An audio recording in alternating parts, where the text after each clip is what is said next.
Esta es la primera parte del séptimo capítulo de Crystal Clear Electronics, donde aprenderemos más sobre dispositivos de conmutación. Antes de empezar, me gustaría hacer una breve introducción sobre nosotros. Soy Henrietta Bancuti, llegué al mundo de la electrónica a través de eso. Conocí Crystal Clear hace unos 4 años, y desde entonces he leído todo el material escrito al menos una vez. A diferencia de muchos de los otros presentadores, no aprendí las cosas en la escuela, sino en casa, por mi cuenta. Por ejemplo, el pasado Christmas hice unas luces de cadena LED, basadas en los tutoriales de Crystal Clear, que me mostraron que no es tan complicado. Encontrarás un enlace de descarga en la descripción del video que contiene una lista de todos los componentes utilizados en los tutoriales de Crystal Clear Electronics. Cualquiera puede pedir estos dispositivos en varias tiendas de electrónica en línea. Animamos a todos a conseguir estos dispositivos y tratar de construir la electrónica mientras aprenden. Solo así el conocimiento realmente se afianzará, y solo entonces podrás manejar las partes posteriores del currículo. Nuestro presentador hoy es Salan Yurika. Hola Salan, ¿puedes decir unas palabras sobre ti? Hola, soy Salan Yurika, un estudiante de cuarto año de Ingeniería Electrónica en BME. Además de la universidad, estoy trabajando, donde mi trabajo también es mi hobby, programando microcontroladores para diversas tareas. Lo que más me motiva en mi trabajo es puedo crear objetos útiles que funcionan y que nos ayudan en nuestra vida cotidiana. Creo que es una sensación muy especial. Creo que es una sensación muy especial cuando trabajas en algo durante días o incluso meses y al final del proyecto esa cosa funciona. Esa es en realidad la razón por la que me convertí en ingeniero eléctrico. Gracias por la introducción, Salan. Ahora empecemos. El séptimo capítulo fue escrito por David Kulczar. En tu vida diaria, te encontrarás con dispositivos de conmutación en muchos lugares. Quizás el ejemplo más simple sea el interruptor de luz que puedes ver en la mesa aquí, que se usa para encender y apagar las luces de la casa. Pero también podría ser tan simple como el interruptor de la licuadora o de la batidora en la cocina. Pero el interruptor del microondas no es tan simple, porque puedes ajustar cuánto tiempo debe estar encendido el microondas. Entonces estamos hablando de algún tipo de interruptor de tiempo, que es un poco más complicado. Pero hay funciones más complicadas, por ejemplo, cuando enciendes una computadora.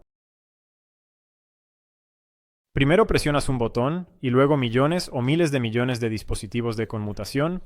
Asegúrate de que tu computadora realmente encienda. Así que puedes ver este video, por ejemplo. Pero probablemente no sepas sobre estos pequeños interruptores, porque están ocultos dentro de tu computadora. Pero ahora empecemos desde el principio. Mira un ejemplo simple. Y vamos a hacer parpadear un LED en la placa de pruebas. Puedes ver la conexión en la pantalla y es muy simple. Vamos a armarlo en vivo. Si puedes, pausa el video, busca tu placa de pruebas y júntate a nosotros. Si encontraste tu placa de pruebas, entonces podemos empezar a armar el cableado.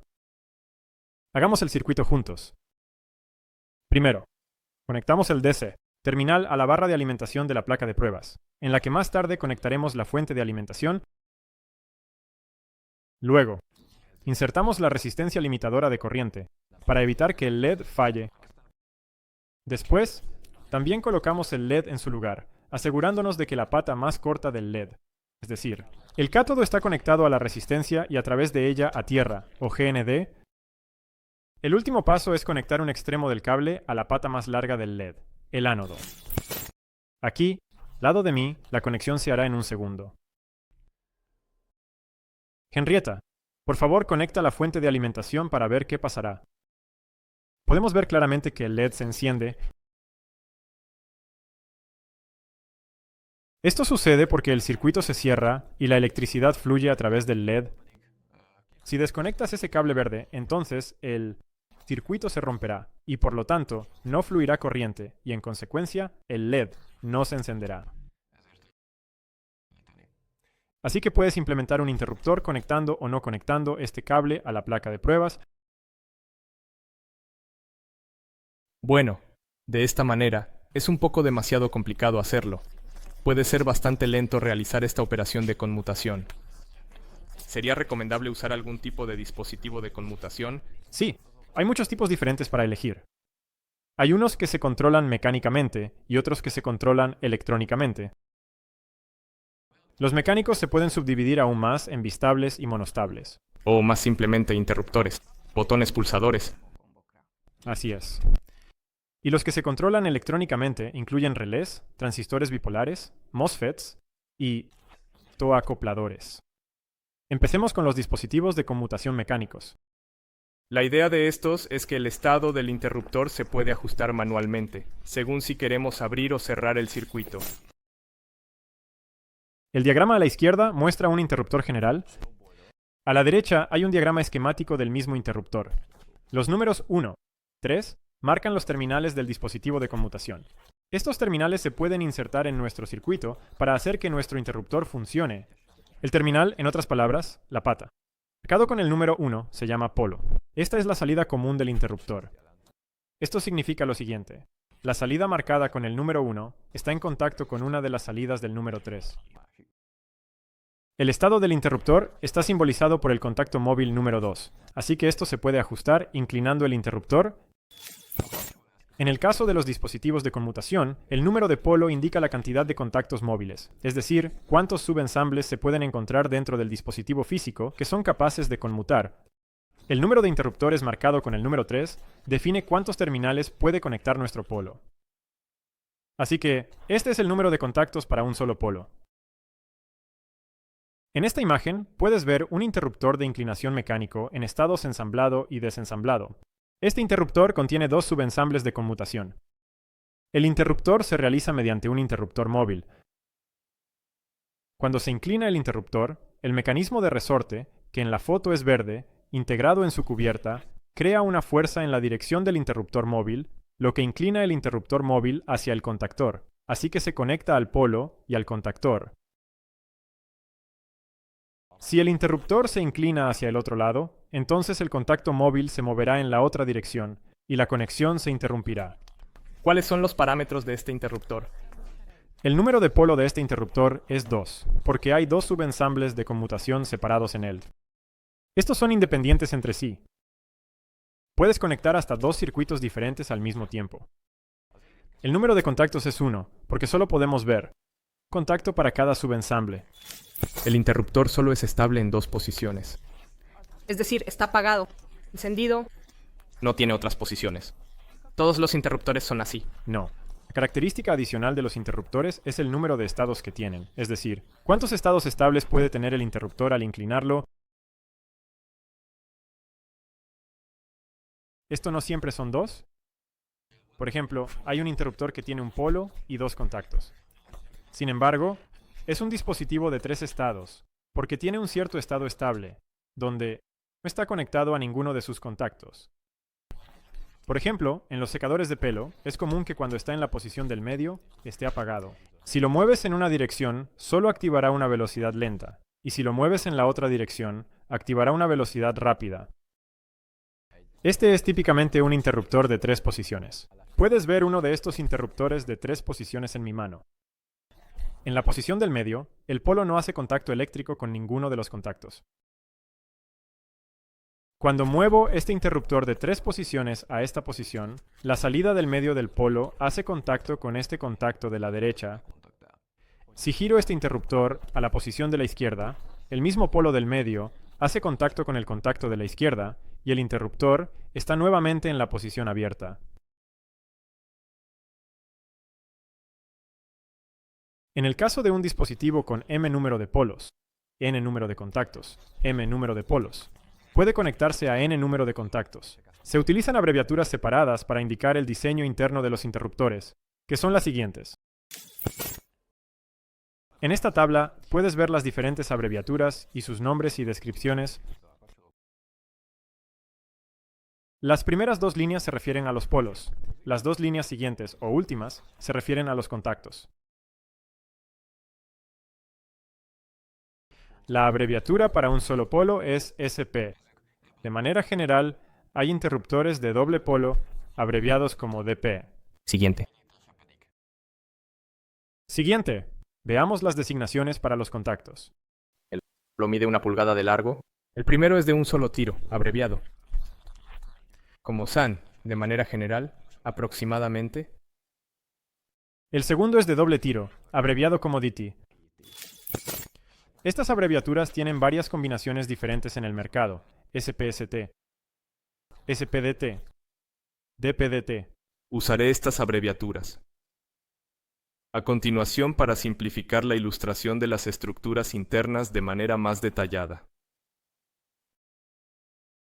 Otra característica esencial de los interruptores controlados mecánicamente es si, después del cambio, el interruptor permanece en la posición en la que se ha configurado o vuelve a la posición original. Nuestro dispositivo de interruptor de dos contactos es biestable. Después del cambio, el contacto móvil permanece en la posición en la que lo hemos configurado. Dispositivos típicos como estos se pueden ver en esta figura, cuyo diseño interno se mostró anteriormente, antes de los interruptores de 3 posiciones. Los dispositivos de operación biestable pueden tener 2, 3 o incluso más salidas también. El interruptor SPST es un componente con 2 salidas. Conduce corriente. En este caso, cierra el circuito, o no, en este caso, rompe el circuito. El SPDT, o dispositivos de 3 salidas, también se pueden llamar interruptores de palanca, porque podemos elegir qué salida debe estar conectada al polo. El número 1 marca el polo. También lo llamamos contactor común. Los números 2 y 3 marcan los otros dos terminales. En la figura puedes ver que prácticamente el interior de los interruptores está construido solo mecánicamente. ¿Y qué hay de los interruptores rotativos? El interruptor rotativo es un subtipo de interruptores de múltiples salidas. Usando nuestras marcas aprendidas, estos dispositivos son componentes de un solo polo y contacto. Tenemos un polo común que se puede conectar a N contactos. Los interruptores DPDT también pertenecen al grupo de interruptores, múltiples terminales. La figura muestra que este tipo de interruptor es como dos SPDT, así que interruptores de un solo polo y 2 terminales, dentro de un solo componente. ¿Por qué es bueno tener 2 interruptores en un solo componente físico? Porque podemos controlar y cambiar los 2 polos al mismo tiempo, lo que significa que podemos cambiar 2 cosas de manera independiente entre sí.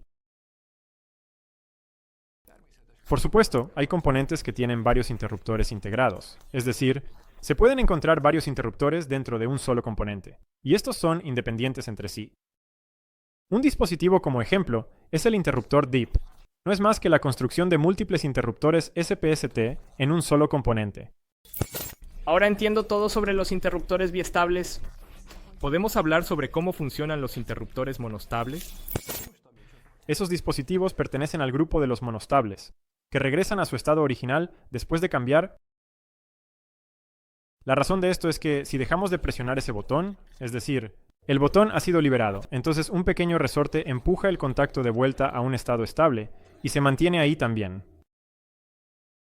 En la figura, el número 4 marca el resorte, el número 6 marca el botón de presión del dispositivo y el número 3 marca los contactos, que cierran las 2 salidas 1 y 2 cuando se presiona el botón. Así es como funciona un simple botón de presión. Si se presiona, entonces conduce. Al soltarlo, volverá a abrirse. Los interruptores, mostrados en la figura de arriba, son lo que se llaman interruptores normalmente abiertos, abreviados como NO. Eso significa que, en caso de estado estable, hay una ruptura entre las 2 salidas, así que el circuito está abierto. Si el botón de presión conduce por defecto y el circuito se puede interrumpir al presionar el botón, entonces estamos hablando de un interruptor normalmente cerrado, o NC. Aquí puedes ver algunos botones e interruptores en la mesa. Estos están disponibles en una gran variedad de diseños, algunos incluso tienen retroiluminación. Aquí hay uno de ellos en mi mano. Aquí está la pequeña parte azul que puede iluminarse en el botón de presión. Puede encender la impresora en un momento. Un cambio así. Puedes ver este tipo de botón de presión en los ascensores, por ejemplo. En la parte de atrás, tienes que encender el voltaje correcto, y luego esta forma circular en la parte de atrás se ilumina. También hay un interruptor de luz en la mesa. Ahora quiero mostrarte cómo funciona. Este es un interruptor de luz normal. Puedes encontrar uno en casa. Ahora lo probaremos con un multímetro. El multímetro está configurado en la posición de prueba de continuidad.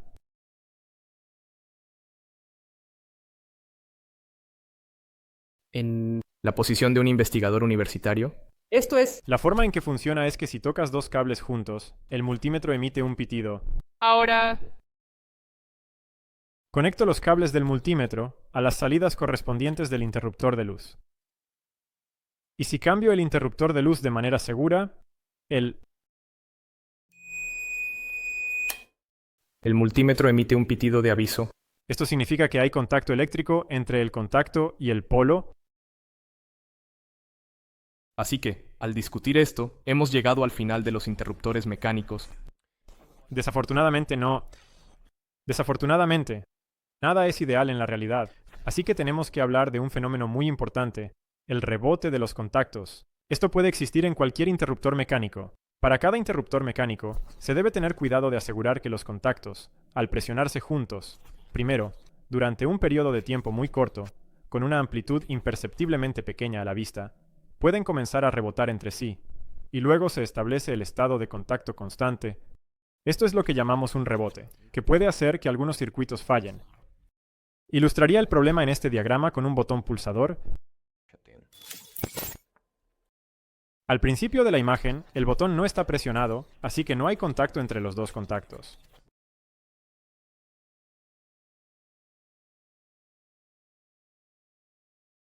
En este momento, marcado en rojo, presionas el botón, que comienza a parpadear, así que los contactos dentro del botón estarán en contacto por un momento, y luego no volverán a estar en contacto.